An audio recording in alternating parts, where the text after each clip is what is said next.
Whenever you want me to shut it off, I sure will. Oops, I didn't shut it off. Let's see.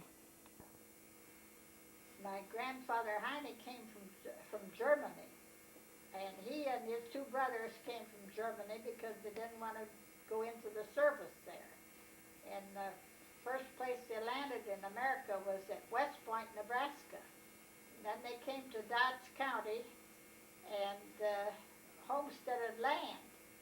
And after they'd had the land for a while, one of the older brother, Gerhardt, bought the land, and Henry Heine went to Pender, Nebraska, and bought land up at Thurston County.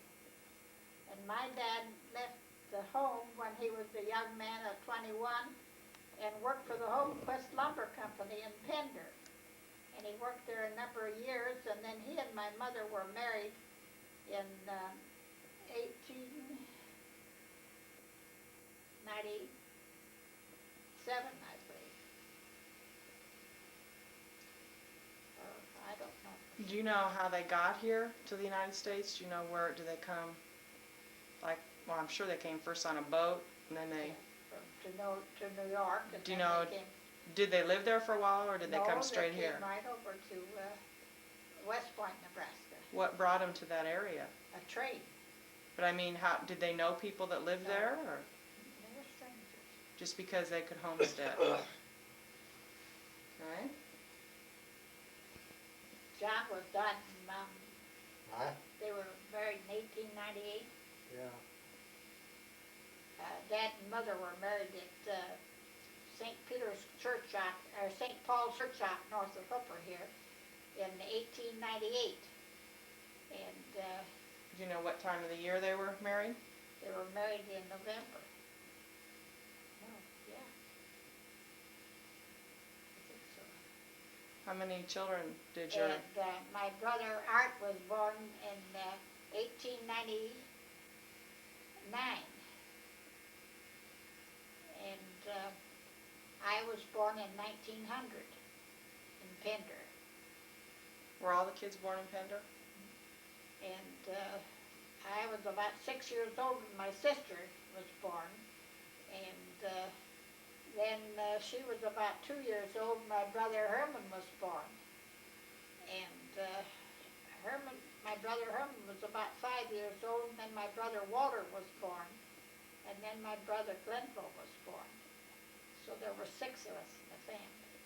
And you lived out on a farm, or did you live in town? We lived in town all the time. And what did your dad do? Well, he worked for Homequest Lumber Company for those years. And then he and his brothers, they bought an interest in the Homequest Lumber Company. And Dad worked there for almost 50 years. He died when he was 71 years old. His birthday was the 25th of December, and he died that May after he was 71. So. How about, how did you meet Grandpa, or did you know Grandpa your whole life practically, going to school, or how'd you meet John here? Oh, you mean John? Uh-huh. What? Oh, well, I met him when we went to school in the 3rd grade. Uh-huh. They moved to Pender from Wayne County and lived just out of town on a farm, and I fell in love with him right away because he had dark eyes and dark hair. That's nice. Okay, Grandma, did you have anything else you wanted to say about your family? Okay, Grandpa, do you want to tell a little something about your family? Yeah, my dad was born in Kiel, Germany. He went to school there when he was a young man. And the school that he went to, they had benches where 3 of them could sit. And those fellows they all came from Germany. They left there on account they'd had to go to war. But while he was a young man, my dad was a musician. He wrote music and played the horn and all kinds of instruments. In fact, he played at that time for Kaiser Wilhelm when he went on a boat trip. Kaiser went on a boat trip while he took the band along, and he was one of the members of the band. she left there in 1970. 1870. 1870, yeah. And he came to New York. They came together on a boat. They weren't with Dad. But then later on, my dad went to, mother went to California. At Anaheim, they had a kind of a club where they met, something like a hall. And they used to go there and play cards. And then he run across this man, Suchsdorf, and Dad told him, he said, well, he said, I went to school in Germany, he said, in Kiel, Germany. And I had a fellow by the name of Suchsdorf. So he said, well, who was the teacher? So he told him who the teacher was. Yeah, he said, that was me, he said. I was the same bench with you. So they met again in the United States? Yeah, they met again. So then Suchsdorf said, well, he said, I come across with a boat and a fellow, Mr. Crone, John Crone. Yeah, Dad says, he was in our same bench. Well, he said, we landed in New York, and he says we went to Iowa. And I left for Iowa, he says, I come to California, and he stayed there. So then when Dad came and told me about that, I said, well, I said, John Crone, I said, I have a John Crone here. I live at Winslow. So Dad said, well, I don't think it's the same. Well, I said, we just drive over there and see. So he was out there putting up hay. So I introduced my dad to him, and he says, well, he says, my name is John Crone. He says, yeah. He said, I come from Kiel, Germany. Dad said, well, he says, do you remember your school teacher, such and such a name? Yeah, he said.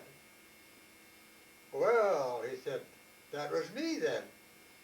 So then he said, well, he said, the name of Suchsdorf was there too. He said, we came over together. So then Dad says, yeah, he says, I talked to Suchsdorf, and he told me. So Dad said, well, he says, did you come on the, yeah, he said, awful, John Crone says, awful rough, he said, awful rough. The boat was just swaying back and forth. Suchsdorf said one morning, why, he looked up, and here was old John Crone. He had his big felt boots on. And he said, what are you doing up, he says. Well, he says, this is getting so wobbly here, he said, this boat might sink. Well, he says, you better take the boots off. You can't swim with those boots on. So then we landed in Pender. And that's when he landed in Wisner. He worked in Wisner for 1 year for $200 a year. Then we all got together at Winslow, had a reunion with John Crone and Suchsdorf and Dad, my mother, and then Crone, he never left to California. They went back to California. So in Crone, he had 3 girls and 3 boys. And our family was 2 boys and 3 girls. At Suchsdorf, they didn't have a family. He got married and he settled on an orange ranch in California. So where did you live when you were born, Grandpa? Where'd we live? Uh-huh. We lived at Pender. He was on a farm right about 5 miles from Pender. Mm-hmm. Dad, he was quite a musician. He played in the Pender band, and he rode a horse for practice once a week. What? Playing the band. What instrument did he play? Tenor horn. Well, and then he played at a dance hall that was about 7 or 8 miles west of Pender. They played there every Saturday night, and sometimes on Sunday, or for wedding dances and stuff like that. So did your dad do, the rest of the time he did farming? Yeah, but well, he was farming all the time, yeah. Then we sold that place at Pender, and we went 8 miles west of Pender, south of Makefield, and bought a farm there, 240 acres, and lived there until 1905. And Grandma lived with us, Your- Doug's mother. Your grandmother did? Yeah, she lived with us. She passed away there. And then he lived there till 1905. Then in 1908, we moved close to Pender, about a mile from Pender. And that's where I went to school. I met Olga at the 3rd grade. Now, did you speak English or German in your school? We spoke English, yeah. But at church you spoke German? And church was a German at that time, yeah. So I went to school there in the 3rd grade, and I met her. And I always sat right behind her all the time when I went to school. She had long braid hair, ribbon. Uh-huh. The girls were dressed different then. The girls, they had to be dressed on. They couldn't get it. If they had jeans on and wasn't dressed right, why, they'd send them home. They wouldn't let them in. So that's the way it was at that time. Now, nowadays, they can wear jeans and get in the schoolhouse. If they didn't have the right kind of clothes on, the janitor, he'd check them in. And he'd send them home if they wasn't right.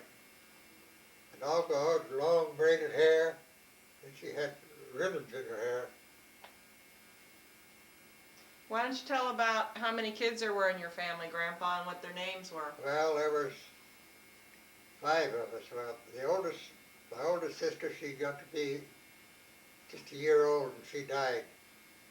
And Anna, she was born next. She was born in 1896.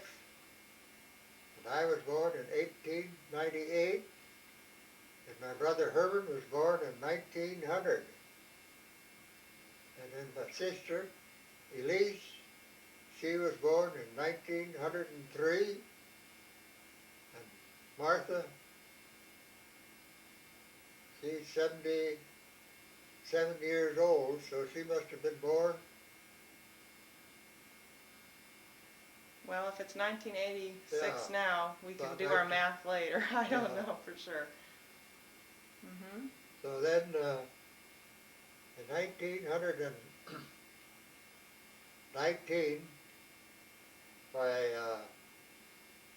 I went to college, Fremont Normal, in the wintertime in 1917 and 1916. And in 1918, I was on the farm.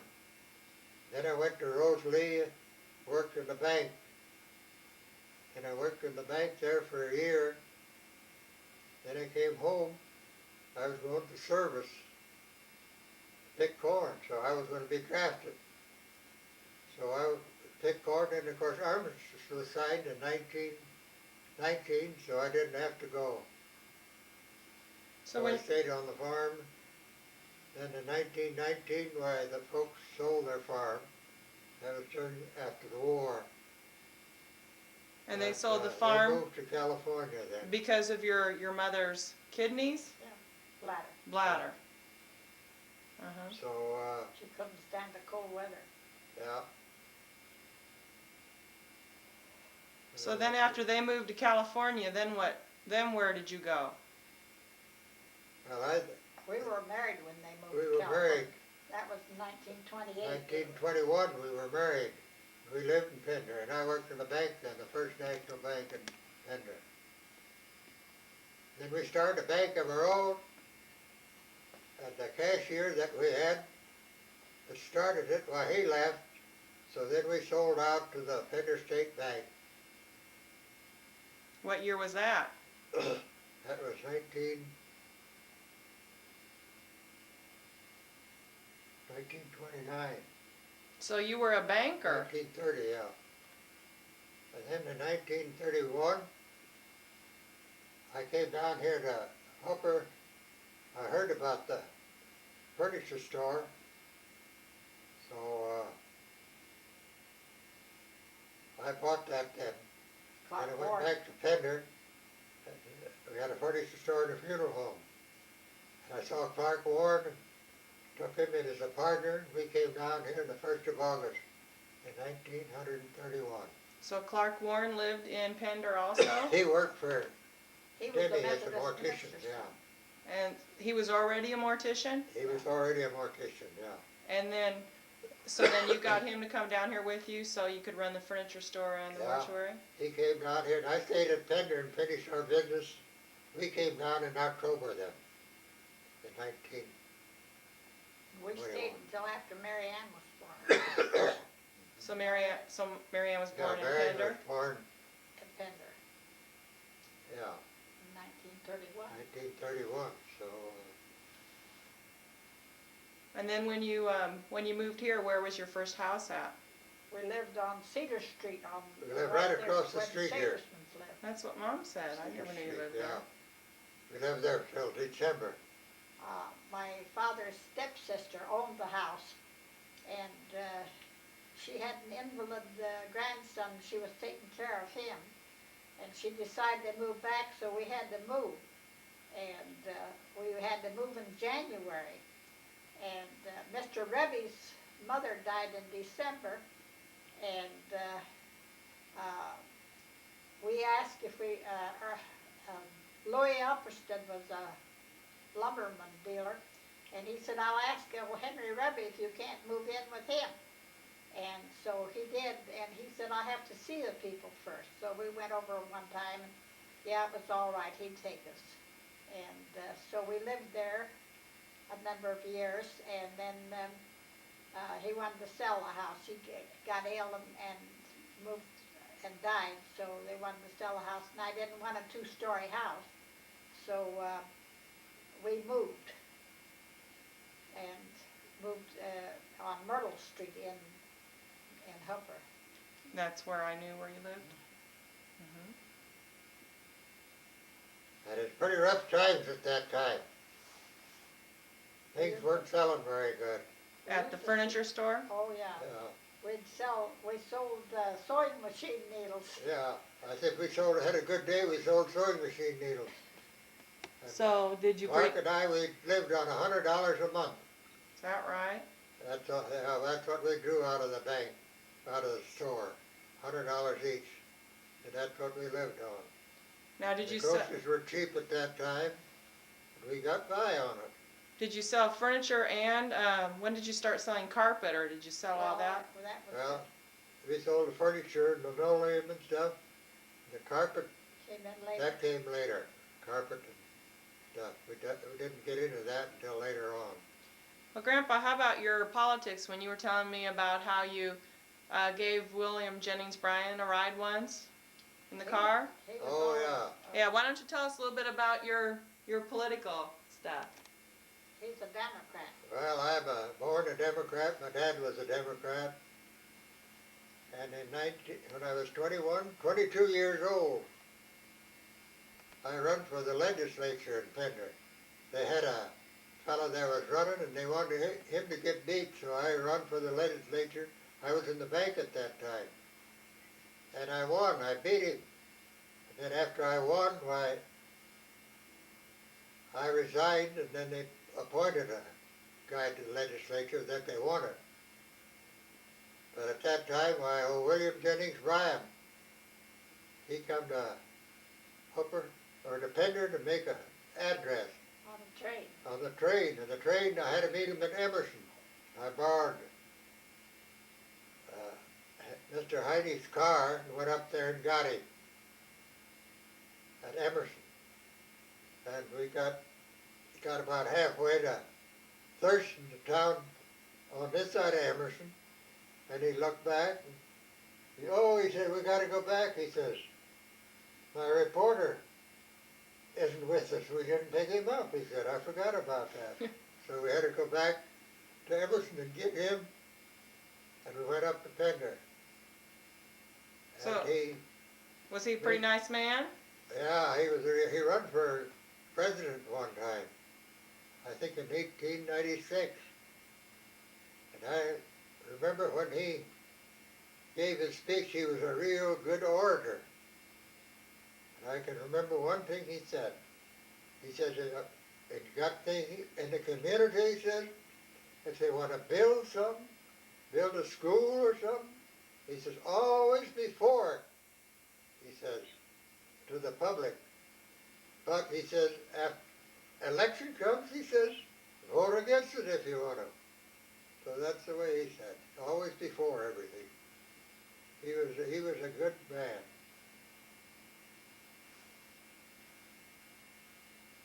We were married the first day of September in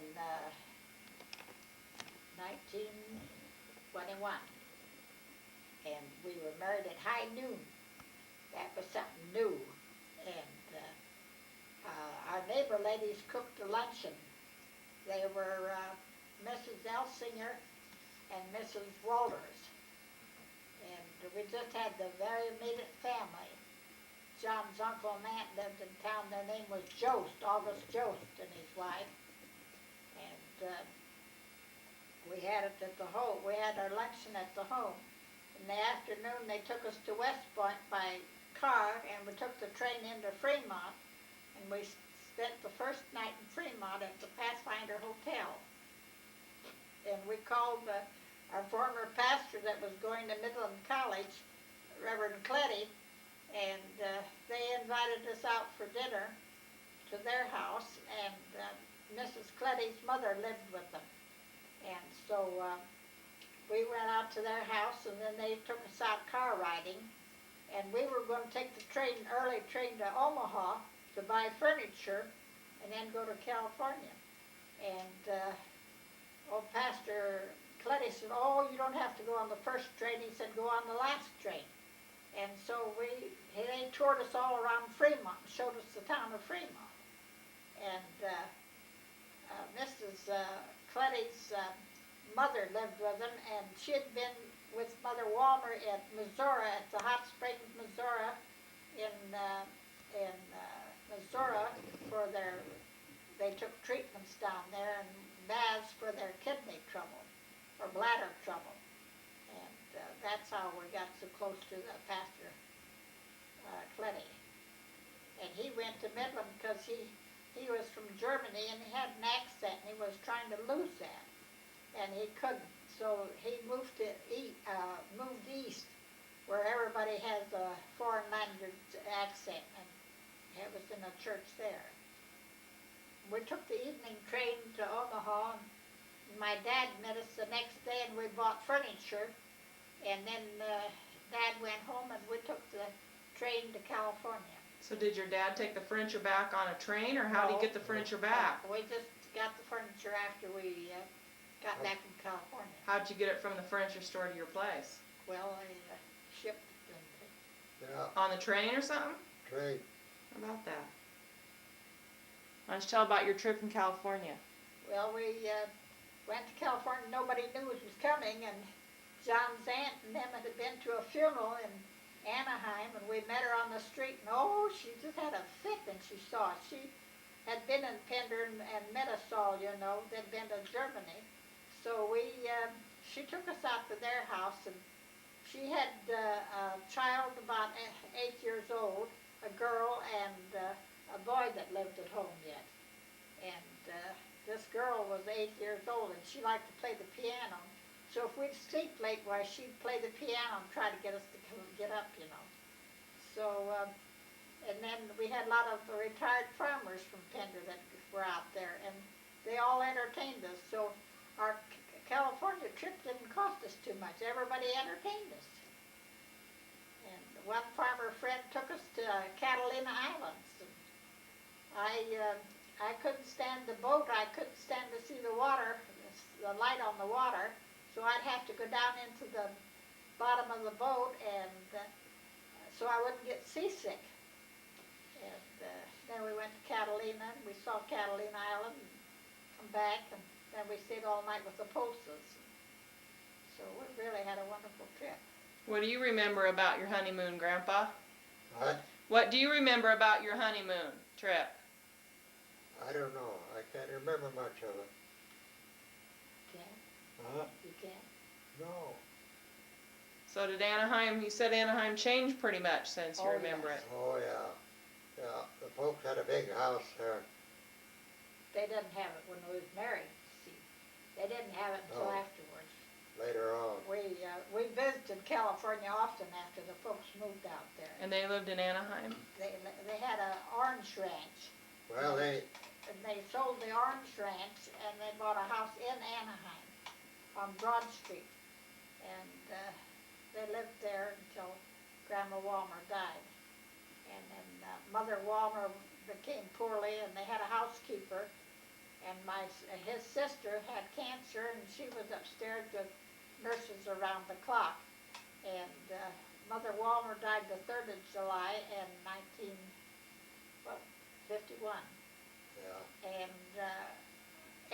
Emma died next the day. 4th. They were all shipped back to Pender for burial. So they're buried in Pender? They're Yeah. buried at Pender. Where are your parents, Grandma? They are buried at Pender. How about yours, Grandpa? Both of them in Pender? Yeah. They're both, at least she died, was buried up there. They're all on that same lot, the Tonjes lot. And ours is right next to it. That's where the daughter that we lost in 28, that's where she's buried up there. She was 5 years old. Vivian is buried in Pender? Yeah. Mm-hmm. So how about your parents' parents, like your grandparents? Where are they buried at? They're buried out here at St. Paul's Cemetery. Is that the one by Kroll's house? But, Where's the St. Paul's Cemetery at? well, it's right out here, it's north of town. 6 miles north. My grandmother had a sister that mother had 2 twin brothers. They died too when they were born. They're all buried at Pender. Your mom had twin brothers? Their sons. Twin yeah. sons? Ah, so there's twins in the family. Hmm. So there's those two, and then my oldest sister died. So they're all buried out there. Dad had a brother that's buried out there. Now you said that Grandma, where did your mom was born in Germany. Was your dad born in Germany? No, my dad was born out here north of Hooper. Because his, On the homesteaded land that his father homesteaded. and how about your parents? Where were they born, Grandpa? Well, Mother Wollmer was born in Mother Germany. was born in Germany, in Oldenburg, and Dad was born at Kiel, they call it. It used to be Denmark, and it was Germany, right on the edge there, right close to the water. And they always fought over it, Germany and Denmark. So when Dad was born, it was Germany, so he was a German. Otherwise, he's right close to the Danes. Grandma, why don't you tell about how you went to the university and how you lived on our street? Well, I went to university. I graduated from high school in 1919, and I went to university, and I lived at 1220 R in Lincoln, and I only stayed 1 semester, and my mother needed help at home, so I had to go home and work. And we had some Pender boys that played football. Adolph Winke was a big football player, and he later became a district judge. And John's brother Herman went there. He graduated from high school in 3.5 years, so he went to university, and when he got down there, he got the smallpox. So he couldn't go to school either. He was quarantined for a while, and but he graduated from the University of Nebraska. And then Adolph Winke was a real good football player at that time. And Didn't you live with some girls from Pender or something there? Beg pardon? Didn't you live with some girls from Pender and you're telling about how you get in the car and drive? Oh, yes. We all lived at 1220 R, and they were the Rutledge girls, and we met a girl from Iowa, Emerson, Iowa, and her name was Faith Dunn, and she was an only child, and she had a car. So we'd go. She'd take us out to the university East uh, Campus? out to farm campus, Mm-hmm. and we'd have our evening meal out there. And we used to enjoy riding around in Lincoln, and Faith Dunn was quite a car driver. What kind of car was that? I can't remember what kind of a car, but I know there was Mabel Rutledge and Ethel Rutledge. But like the car was it enclosed? Oh, yeah. Was it? It was a nice car. Well, it had curtains. Yeah. Curtains. Yeah. Hmm. You didn't have to have.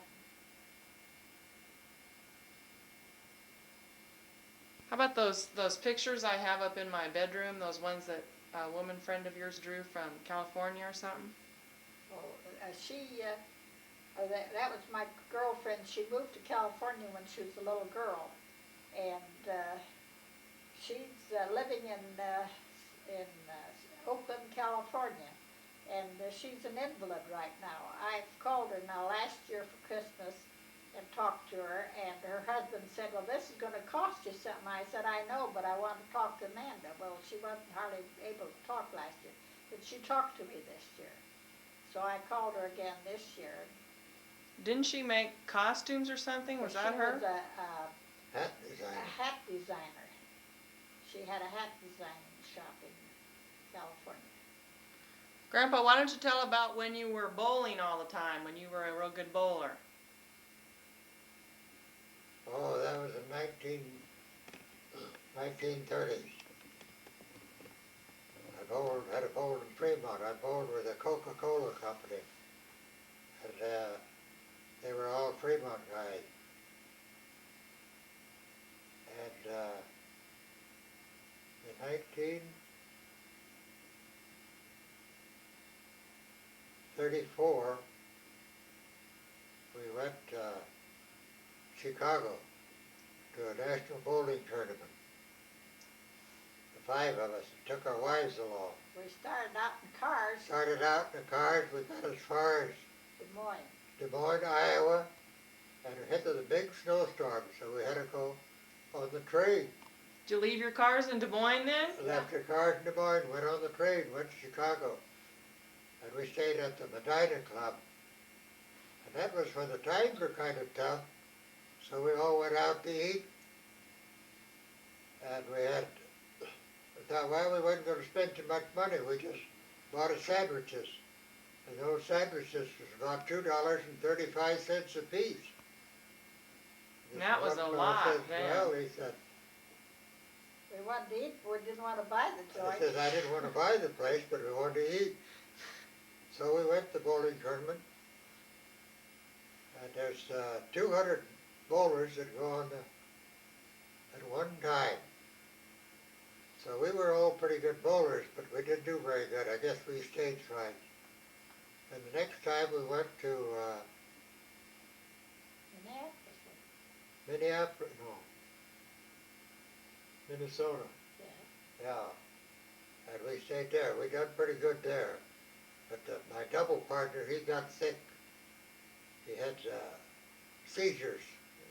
And we were going pretty good, and he kind of flopped over right on the bowling alley. So that ended that bowling business. Hmm. But I had an average of 195 and 196 in 2 different leagues at that time. So of course, I started out bowling with my dad. He bowled on the farmer's team. I started bowling when I was about 12 years old. I was a substitute on his team. And they had pin setters that time, not automatic. They had men in the pit setting pins. And I had a 2-fingered ball that Dad always used. And now, in the 30s, or 40s, I used a 3-fingered ball. So I gave that to my grandson when I quit. So I think he still got it. Bowling shoes and everything. Probably. Probably. How about your golfing? You went out and golfed quite a bit when you were still 70 Well, or 60, I didn't you? I wasn't much of a golfer, but then I golfed until Well, you worked out the golf course. I worked out the golf club He and and the Freddie mowing out. and stuff. We cleaned it all up. We put in $100 apiece, about 10 of us. And we cleaned it all up. We started a golf club here in Hooker.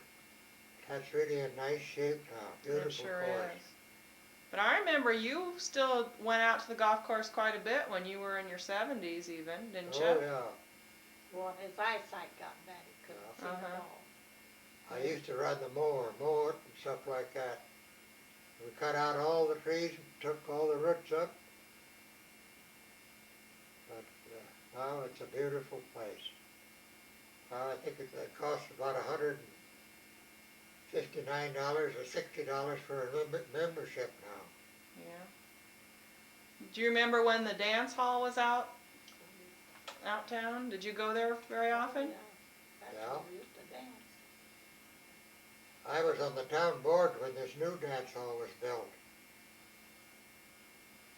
Well, you were on several boards, weren't you? Oh yeah, I was on the school board, He was on the Tabitha Home board. Tabitha in- Home in board. Lincoln. I was on the 17 hospital years. board in Fremont for 17 years. It's a lot of meetings to go to. Yeah, a lot of meetings, met once a month, sometimes twice. But that's what that place was built, the annex. Do you remember anything else about Hooper? Do you remember didn't they used to have a movie house here? Yes, Roy Botter, a good friend of ours, had a movie house here, and one of the Hafner boys was the electrician that run the thing. And when he sold it, my nephew, Delmer Heine, bought it. And he taught school in Fremont, and his wife run the movie house and a popcorn machine. The popcorn machine was very expensive. He said, I don't think you can afford that. And she said, oh, we have to have a popcorn machine. And the popcorn machine is what made them the money. I bet. And they sold that in 1940 and moved to California. Where was that at before? Where was the movie house at? Well, it's where the Legion rooms are. That was called the Amuseu. That was the movie house.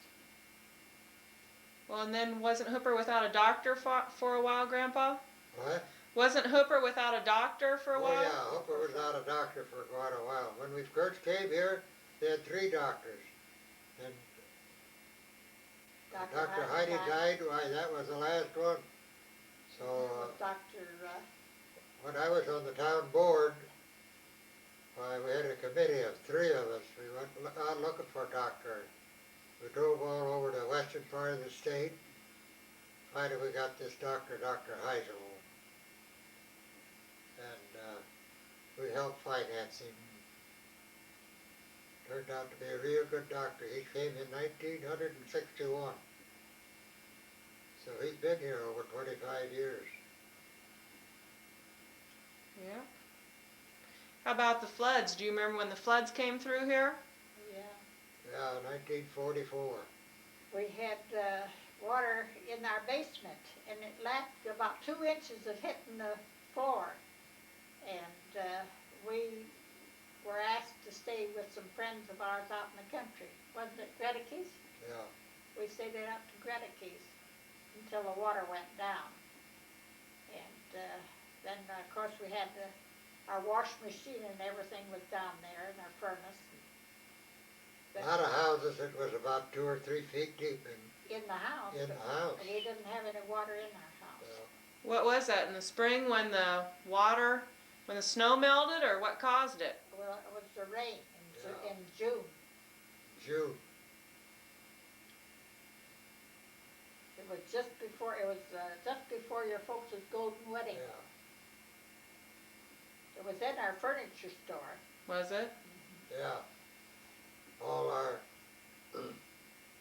we had a wooden floor in there, and all the floor come up. It was different places. oak flooring, and took That that all oak buckled. boring out, put on a whole new floor, covered it with linoleum. Was all your furniture ruined, or? Yeah, a lot of it, we carried a lot of it upstairs, but a lot of it got damaged. So we had a big sale, auction sale afterwards. Sold all the damaged stuff. Uh-huh. Well, how long were you in the business, Grandpa? What year did you retire? Oh, let's see, I was in there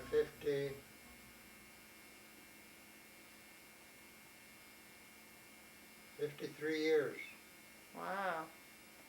What year was it you retired? about 64. Then I worked there a while, Uh-huh. but I got out of the business. Well, I remember that. You worked as a mortician for quite a while after you had retired. Yeah, They'd call on you to help out. yeah. He was a funeral director, he wasn't a mortician. No. Didn't you? I had a funeral director's license. Uh-huh. Didn't you one time have to take a body a long ways, couple states in the car? Oh, yeah. Well, I went up to, that made an ambulance call from Scribner to Dallas, Texas. To Dallas. Yeah, Wow. That was Mrs. Kruger, wasn't it? Mrs. Kruger, yeah, from Scribner. That's a long drive. And the farthest I ever went, I went up to South Dakota to get a body one time, they called. Took a whole day business too. So did you have to go to school to learn that, or did you learn most of your stuff from Clark Warren? No, from Clark, yeah.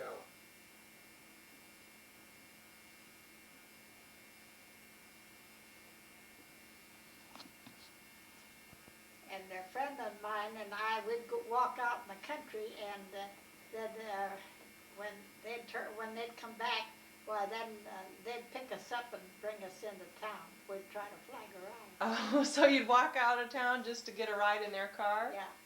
And my father got a Ford. He was one of the first ones to get a Ford. And later on, the doctor had one, and somebody else had one, the race case. And then he got a car, and he bought it in Omaha, and a driver brought him and the car out to Pender, and then the driver drove that and taught Dad how to drive. Because it was pretty difficult then with all wasn't it hard to drive? Not too hard to drive, but horses were so terribly afraid of the cars, and they'd rear up, and Mother would just have a fit. She'd afraid we'd cause somebody to have a wreck, They'd have to get out of their buggies and hold their horses by the, It took quite a while for the horses to get accustomed to the Know how to car. react? So when the cars first came out, the roads were still dirt roads? Oh yeah, all dirt roads. Yeah. And you had to have chains. How many people could fit in the cars? 5. So Grandpa, you were saying you remember when the first telephones came? Yeah. They had a farmer's line. They had to build their own line. So all the neighbors there got together and built it. And I remember there's 2 brothers there. They lived about a mile apart. And of course you'd have to try it out, And That was quartz, wasn't it? so he called up, had to ring the bell, and called up, and he said, "Hey, this is so-and-so. Can you hear me?" "No, I can't hear you very well," he said. "Well," he said, "maybe step to the left of the telephone." So he stepped to the left. "Is that any better?" "No." "Well," he said, "maybe if you step to the right, you can hear me better." So he stepped to the right. "No, can't hear you any better." "Well," he says, "then stand on your head, maybe you can hear me better." That's kind of a trick. So the farmers put it in themselves? Yep. Yeah, I had to pay for it too. put in the line. Of course, later on it was sold. It got bigger and bigger, you know. Mhm. When did you get your first telephone? Well, that's about when we got ours, in 1900 and something. So I remember when the first telephone come in, and the first radio, and the first television. So we've seen a lot in our lives. That, There's been a lot of progress. yeah, that a lot of progress. 1900. That you won't see so much of that from now on. Well, they're probably flying around in space. Yeah. Yeah. Well, Well, that's about the size of it. do you remember like people looking at TVs for the first time? Yeah. People go uptown to look at the TV in the window? Well, we had TVs. First TV we had it installed at the store. A lot of people would come in and watch it. Of course, it wasn't nearly as good as it is now. Mhm. How about electricity? Do you remember, did you always have electricity in your house? No. It came later on, too. Yeah, that came later on. We never did have that in our house and lived in Wayne County. Always had lamps, pull-down lamps in the living room, dining room. Then you'd light them? How Yeah. about water? Did you always have to go outside for that? Oh yeah, had a well outside. That came later too. We never did have running water in the house, and we was on the farm. What kind of farming did your dad do? Great. Grain, fed cattle, milked cows. Always had a lot of hogs. Mother Wollmer sold eggs. Yeah, sold eggs, cream. So they were very conservative. Folks were. They didn't have any money, why they didn't buy nothing. Well, Grandma said Grandpa didn't think she'd ought to have the chickens. And so when she would put what she didn't spend on groceries, she'd put away. So once he had to have some money, and he said, well, I guess I'll have to go to the bank and get some money. He said, I got to borrow some. And she said, oh, I've got some. And he said, where'd you get it? She said, chickens don't pay. He was so shocked that she had money. Do you remember having to wear all those layers of clothes and everything? We wore long underwear, long stockings. We wore leggings. We didn't have suits like they have now. We had black leggings that buttoned up the leg.